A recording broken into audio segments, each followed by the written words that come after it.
dia, sejam todos bem-vindos.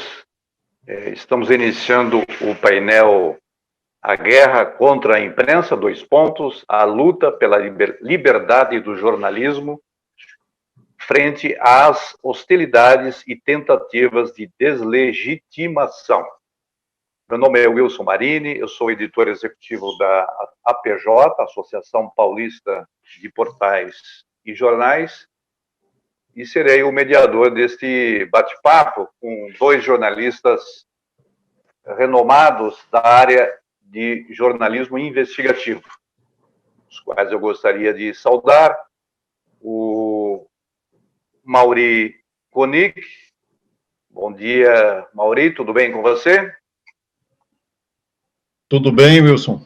Obrigado aí pelo convite, espero poder contribuir para essa discussão aí. E um prazer estar junto com a Natália Viana nessa discussão aí. Então, já engatou. Natália Viana, diretora e cofundadora da agência pública, bom dia.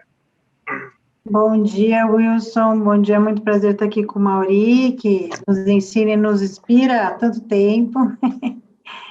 Vamos nessa. Muito bem.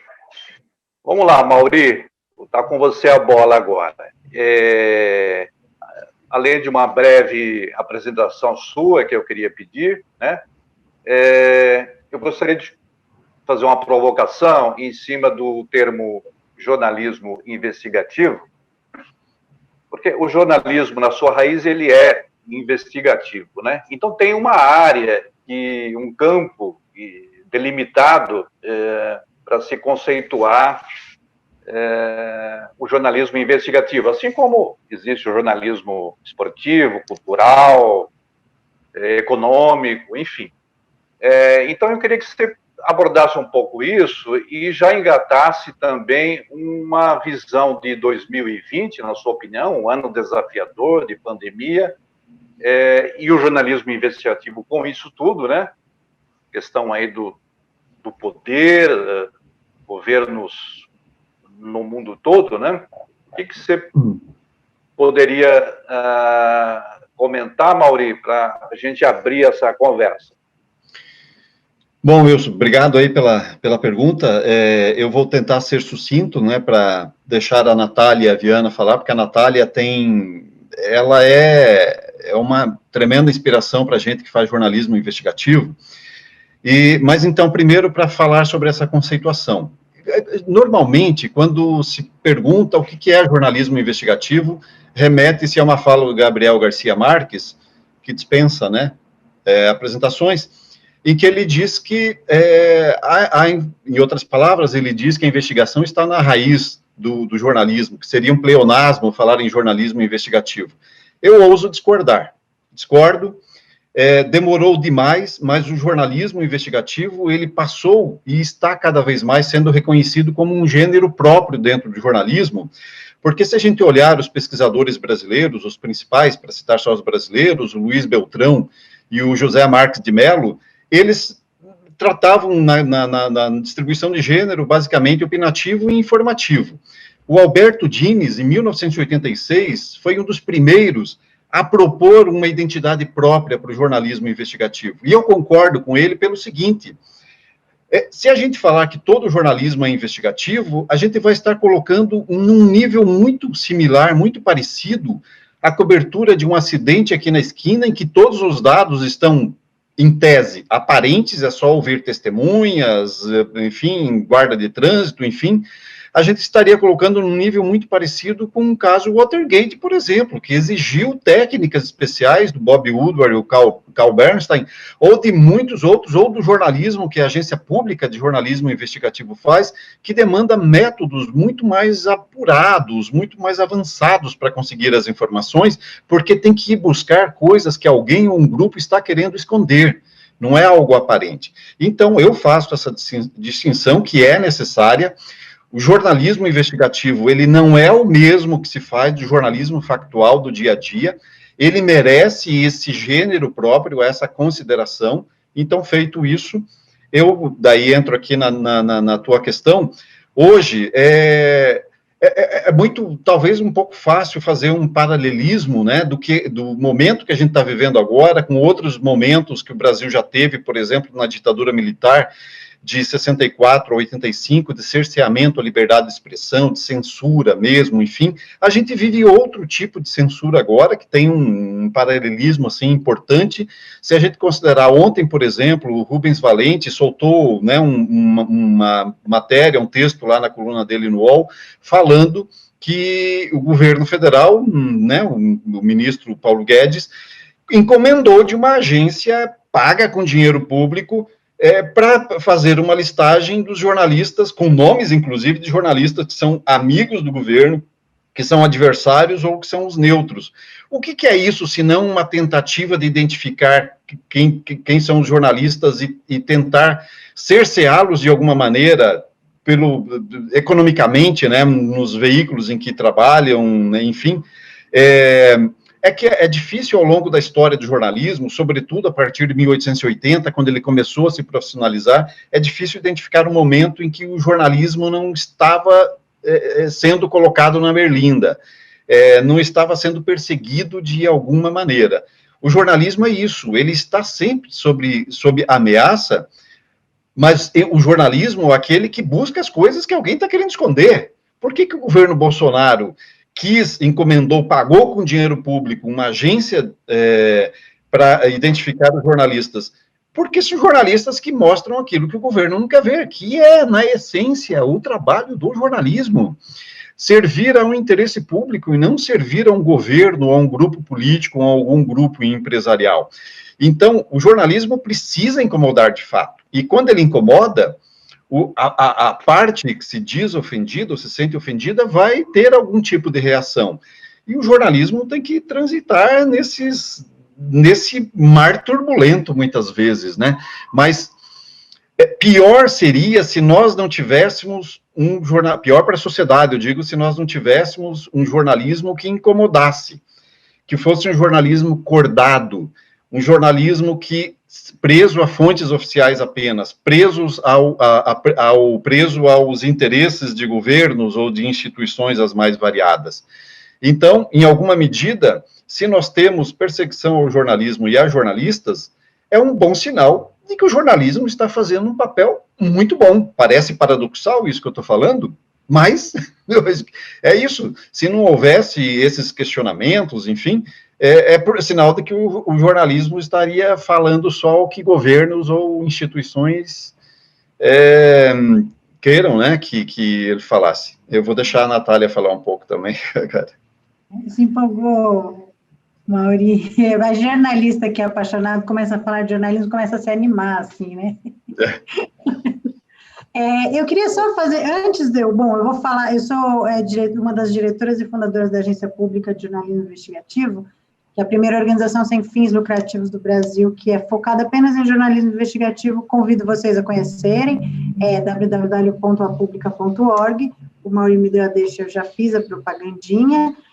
Sobre essa questão de jornalismo, todo jornalismo é jornalismo investigativo, eu também discordo fortemente do Gabriel Garcia Marques. Uma coisa muito simples, imagina assim, ocorreu uma enchente, e aí você tem o jornalista de televisão que vai ali na frente do local e fica na frente do local falando, ocorreu uma enchente, olha, as pessoas aqui estão sem casa e tal. Isso é jornalismo, você não pode dizer que isso não é jornalismo porque não é investigativo. O jornalismo, ele transmite informações.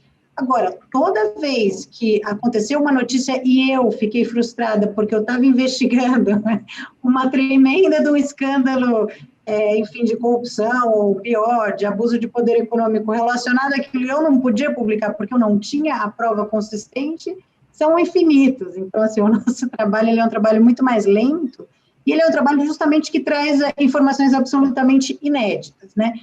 São informações que você não encontra em outros lugares, baseado em informações, em cruzamento de dados, cruzamento de informações, de entrevistas ou até, enfim, vazadores, o tal do Garganta Profunda, do Watergate, que o Mauri falou. Sobre 2020, eu acho que tem uma coisa que é muito importante, ou seja, há um avanço especial do governo, mas também de vários setores da sociedade, que busca difamar e destruir a reputação dos jornalistas. Isso, para mim, é o mais sério. Há ataques e também há há muito tempo ataques a jornalistas blogueiros no Brasil, mas eu percebo que a difamação e os ataques à reputação de jornalistas e do jornalismo como um todo avançou muito e segue avançando, né? Ou seja, há uma parcela da sociedade, e, enfim, muitos aliados do governo que querem desacreditar o jornalismo como um todo.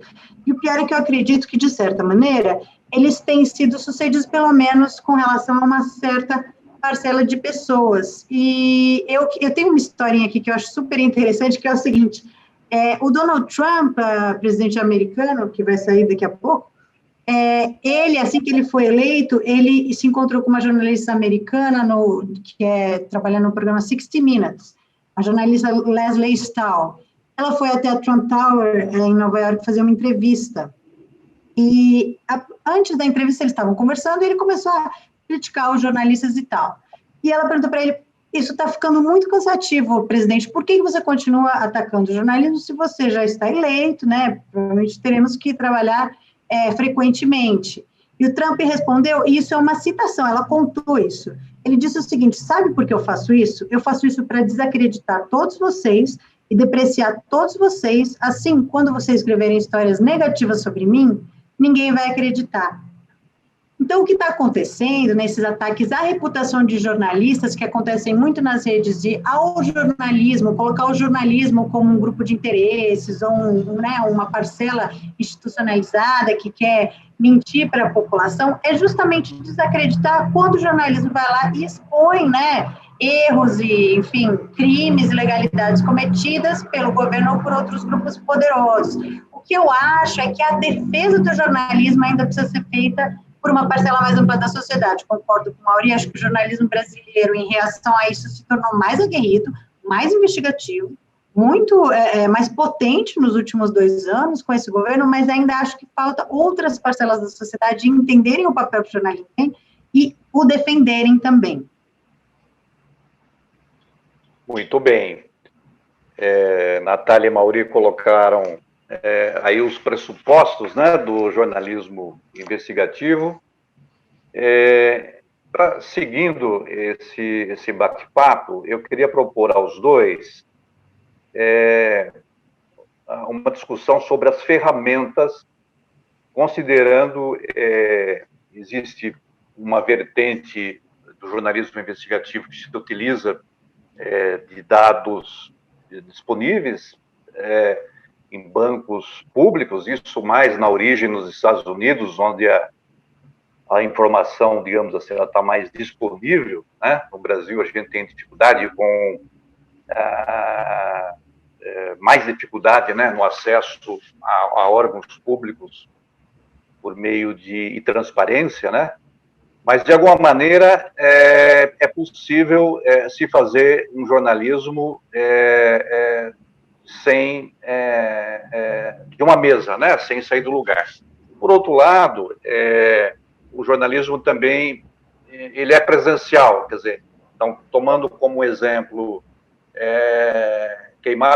incêndios na Amazônia, eu perguntaria para vocês: é possível se fazer uma boa matéria investigativa utilizando-se apenas de dados do INPE, de satélite, e repercutindo isso de uma maneira a se ouvir os especialistas, ou ainda se faz necessário ir no local, sentir o cheiro da fumaça, conversar com as pessoas, andar, sobrevoar? Como é que vocês encaram essa questão do virtual e do presencial no jornalismo investigativo, levando em conta, inclusive, as dificuldades do momento de pandemia que nos remete a uma limitação até de deslocamentos, e depois nós vamos falar também sobre uma outra questão, sobre as fontes de financiamento, né, que é essa operação jornalística, que é uma operação também cara, né, que se exige investimento, né, também muitas vezes em viagens, deslocamentos. Mas vamos ficar nas ferramentas, Mauri. O que você acha dessa questão virtual versus presencial? Bom, Wilson, o jornalismo, ele se apropriou de diferentes maneiras de produção, né, de notícia e de reportagem. Hoje a gente tem muito mais condições de produzir muito mais instrumentos, né, para produzir notícias e reportagens do que nós tínhamos, por exemplo, há 3 décadas. Desculpa. Então, eu acho que é possível hoje, sim, se produzir grandes reportagens, e o jornalismo de dados está aí para provar, sem necessariamente precisar ir a campo. Óbvio que se você for a campo, no caso, usando o exemplo que você falou aí das queimadas, né, na Amazônia ou no Pantanal,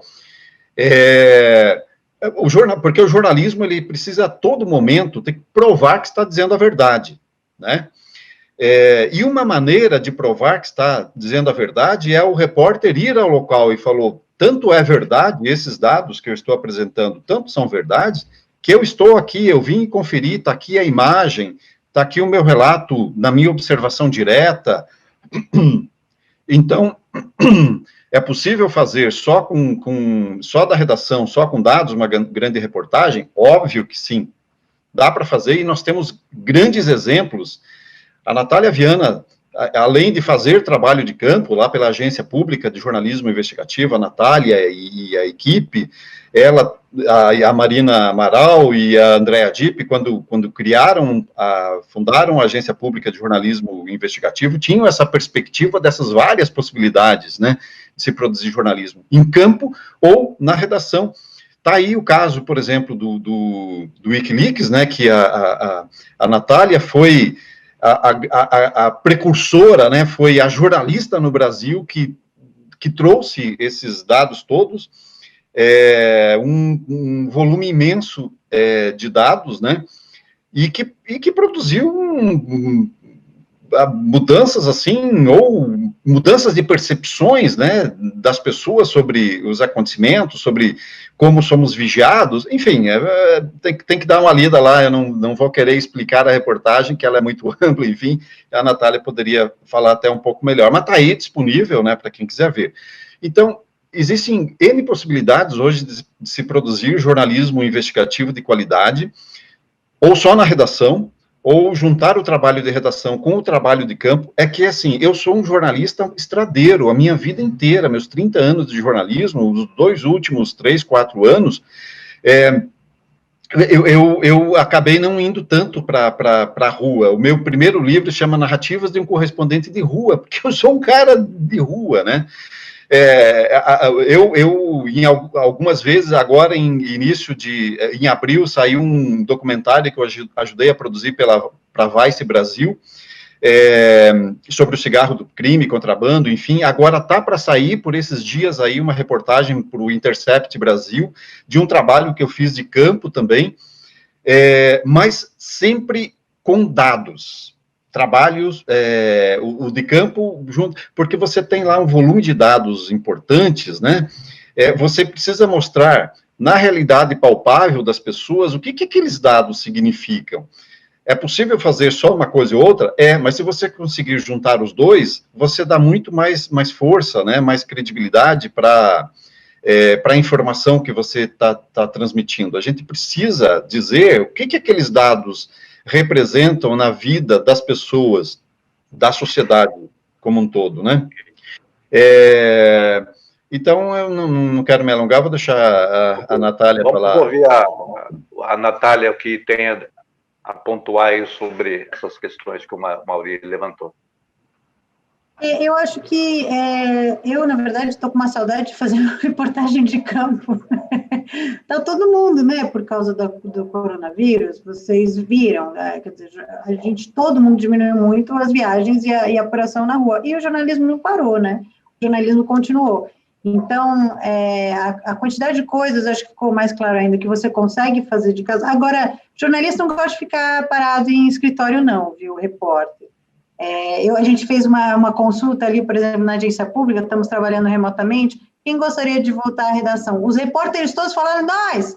E o pessoal do administrativo, eles falaram, não, a gente está bem. O repórter gosta de rua, né? Mas, de fato, a digitalização da sociedade permite que você tenha acesso a uma quantidade de dados e documentos massiva realmente de maneira remota.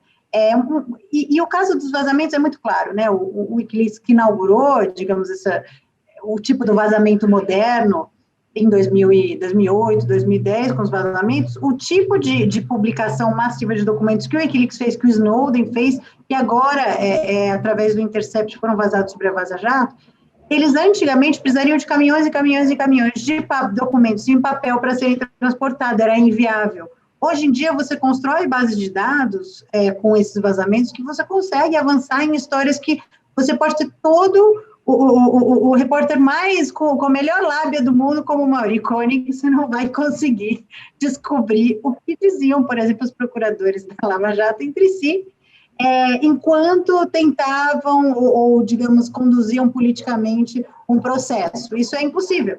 Isso só é possível graças a esse novo tipo, né, que é o vazamento de informações e etc. Isso é só um, né, lá é outro. Entrevistas continuam sendo super relevantes, mas o cruzamento massivo, principalmente de enormes bases de dados, avançou muito. Porque também o jornalismo, e de fato, assim, eu não acredito assim, em jornalismo de dados. Jornalismo busca uma história. Você quer descobrir aquela história, você vai buscar qualquer meio que você tiver à sua frente. Os jornalistas investigativos são também muito obsessivos. Então, assim, a gente, da agência pública, investiga muito o efeito de agrotóxicos, por exemplo, e o nosso repórter, ele quer descobrir uma coisa, ele pega assim, tudo bem, eu descobri isso em todos os diários, o Diário Oficial da União, nos últimos 5 anos, e ele vai lá e lê, entendeu? O que precisa fazer, você vai para você conseguir entender a história. Então, na sequência desse raciocínio, eu queria colocar a questão do financiamento, né? Quem é que financia o jornalismo investigativo? Vocês acreditam, Mauri e Natália, que o jornalismo convencional, vamos chamar assim, as empresas estruturadas jornalísticas, são o meio para se financiar essa operação do jornalismo investigativo, já que é um jornalismo, não é a cobertura do acidente, como a Natália falou, ela não é uma cobertura rápida, ela exige tempo, exige dedicação, exige especialidade, existe muito desprendimento por parte do profissional e também custos, eventualmente, de deslocamento, como vocês dois pontuaram, que são interessantes, são necessários. Ou é possível formas alternativas de financiamento pela própria sociedade? Como é que vocês veem essa questão de qual é o meio do jornalismo investigativo? Podemos começar pelo Mauri, seguindo a ordem, e depois a Natália dá a sua opinião também. Então, tá bom. Bom, primeiro, a gente tem que entender que jornalismo investigativo custa caro, né? Porque a lógica de produção é diferente da lógica do jornalismo factual. O acidente na esquina está ali, ou como o exemplo que a Natália comentou, lá da enchente, vai o repórter TV, pronto, está ali, volta em poucas horas, o material está produzido. O jornalismo investigativo não, ele demanda um tempo diferente de produção, instrumentos diferentes, exige que o profissional, né, o jornalista, ele tenha um conhecimento, habilidades que vão para além da cobertura factual, e leva muito mais tempo, a logística também, você precisa, além do tempo, talvez deslocamentos, ir para diferentes lugares, porque o jornalismo investigativo, ele exige que você tenha uma pluralidade de fontes, e para ouvir diferentes fontes leva mais tempo, custa mais, enfim.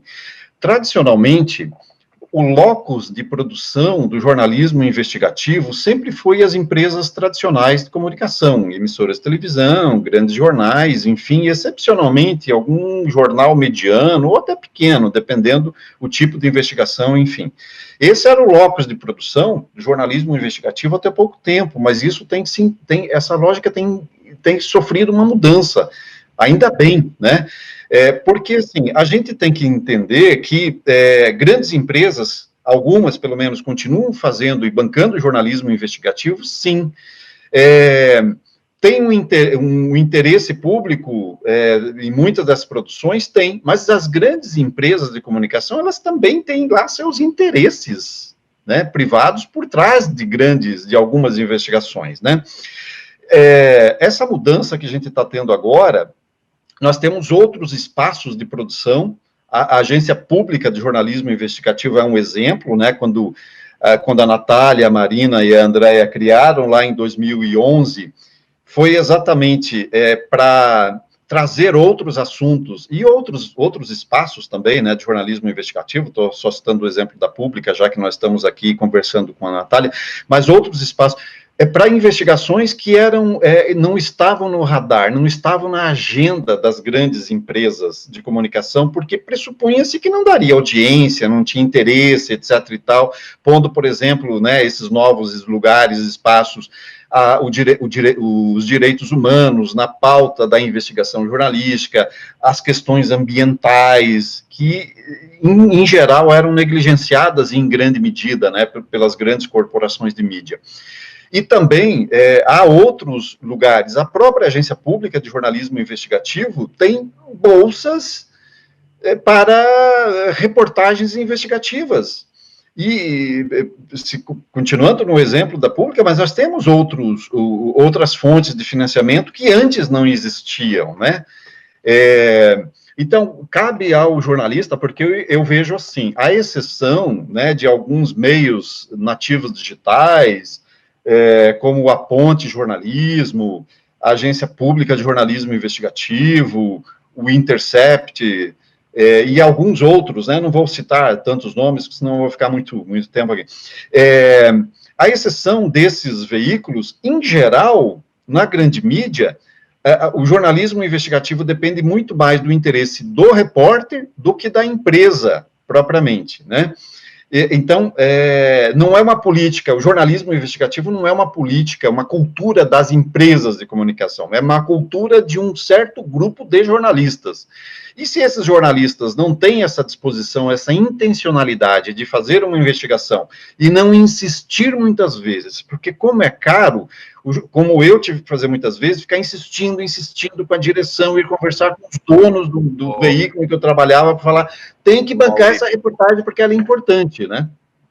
Mauri, desculpe, é que eu já estou me sinalizando, nós temos 2 minutinhos, eu Opa, quero dar o equilíbrio aí para dar espaço para a Natália. Aí eu só queria pedir para a Natália, além de comentar dentro desse tema também, como esse evento trata de jornalismo também comunitário e regional, se ela nos dissesse, com base na sua experiência na agência pública, se é possível também pensar em agências públicas, vamos dizer assim, nas cidades, cada um na sua cidade ou sua região, de uma maneira descentralizada. Como é que ela vê essa questão? Natália. Olha, eu achei muito bom a sugestão do Mauri, ou seja, do próprio jornalista impulsionando o jornalismo investigativo, acho uma mensagem super relevante, porque quem já trabalhou em grandes veículos teve que fazer isso, e pessoas como o Mauri fizeram toda uma carreira brigando com seus chefes, né? Eu não passei por isso, eu nunca trabalhei em grandes veículos antes de fundar a Pública, só como freelancer. Mas hoje em dia, de fato, existem vários outros modelos. Eu gosto de chamar atenção para o modelo da doação dos leitores, né? É um modelo que o próprio Intercept faz de maneira muito bem sucedida, com acho que mais de 300 mil reais por mês eles recebem dos seus leitores. A agência pública tem um programa assim um pouco menor, a gente tem 1.500 pessoas que ajudam a agência pública a existir. Aliás, se alguém quiser apoiar, é o nosso programa de aliados. E Ponte, que ele também citou, também tem um programa semelhante. É uma ajuda relevante no nosso orçamento, por exemplo, são 10% do nosso orçamento é pago pelos leitores. E a gente pretende que seja muito mais, né? Mas também tem outros, assim, você tem fundações, inclusive fundações brasileiras, que ajudam esse tipo de jornalismo, especialmente quando cobre coisas que a imprensa não está cobrindo, por exemplo, racismo na justiça, as violências do sistema judiciário, abuso do poder judiciário, abuso de empresas também, e há uma gama de veículos que está conseguindo se manter, não é assim glamouroso, o dinheiro é pouco, mas a gente faz o que a gente ama e a gente faz muito bem, estão surgindo, inclusive regionais. Então, você fala de agência pública, tem vários jornalistas que vieram nos falar, queremos fundar a agência pública aqui ou ali. Existe, você precisa, Amazônia Real, em Manaus, tá? A Marco Zero Conteúdo, em Recife, Agência Plural, do Paraná, né? Agência Saiba Mais, que é no Rio Grande do Norte, e essas são algumas que eu sei que fazem jornalismo investigativo. Ponte, jornalismo que faz só segurança pública. Existem outros veículos que também estão fazendo como Colabora no Rio de Janeiro, e essa é uma tendência, né? A questão é que os jornalistas, eles precisam descobrir como equalizar essa verba que vem dos leitores, né, que é super importante, é importante que as pessoas saibam que elas precisam doar, com outras oportunidades. Você tem editais, né, para produção de produtos culturais, por exemplo, digamos, documentários, que é uma coisa que é muito parecida, muito próxima ao jornalismo investigativo. Você tem editais para livros, você tem editais para jornalismo investigativo também, vários internacionais abertos. De fato, é o caso de você correr atrás, né, e se acostumar com o fato de que, olha, gente, o dinheiro não é muito. Não vai ser, você não vai ter o melhor carro para ir fazer sua reportagem, você vai fazer o que você acredita. Então, você precisa fazer esse trade-off, né? Você precisa decidir que você vai por esse caminho, porque você vai fazer o que você acredita. Ótimo. Natália e Mauri, nós gostaríamos, talvez, aqui de continuar seguindo, batendo papo sobre um tema tão apaixonante, tão amplo, né? Mas nosso tempo de live já se encerrou. Eu gostaria de agradecer a presença dos jornalistas Natália Viana e o Mauri Koenig, jornalistas da área de jornalismo investigativo, que trouxeram pontos aí importantes para reflexão, desde lá no início, na conceituação do que é do campo, né, delimitado para o jornalismo investigativo, a questão da necessidade de a sociedade entender e estar consciente dos ataques e se defender, né, das hostilidades e das tentativas de deslegitimar, né, ou seja, de tirar a autoridade, né, do jornalismo. Agradeço aos dois e me despeço de vocês e agradeço pela participação. Muito obrigado, Mauri e Natália. Muito obrigada. Eu que agradeço. Agradeço a oportunidade de interagir com a Natália, mesmo à distância, uma inspiração sempre, né, para a gente no jornalismo. Obrigado. Espero ter contribuído com alguma coisa.